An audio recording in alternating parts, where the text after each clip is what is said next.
There's always a Cartier model that you've never come across before. Here are two examples of watches that you don't come across very often at all. Here we have a Cartier Tonneau, and this is an early 90s reference, so pre-CPCP. There are so many things about this watch that I could talk to you about for hours and hours, but I'm going to call out a few of my favorite characteristics. Firstly, it has the curvature that's synonymous with the Centre, but obviously in a more stylized and shaped case. And with that just comes a lot of R&D, a lot of effort in getting the details right and not value engineering things down to flat cases, off-the-shelf movements. The dial is stamped Paris, which is really interesting. I love that affinity with France and where the Maison on Rue de la Paix is situated. It has a guilloche finish, which under macro is fascinating, really beautifully finished. The hands themselves are curved to match the curvature of the case and the dial. And the sapphire has a shape that I don't think anyone else could get away with. It must cost an awful lot to produce these, and I'd hate to scratch it, but I'm really pleased that Cartier have gone the extra mile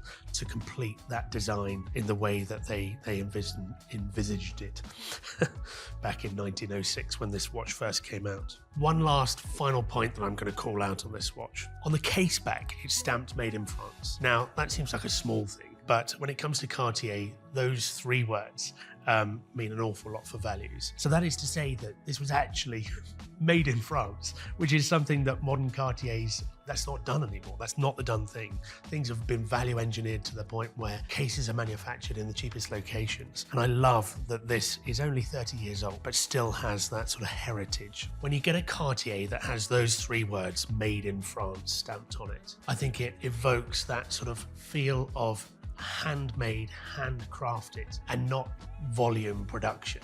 And I love it so much for that.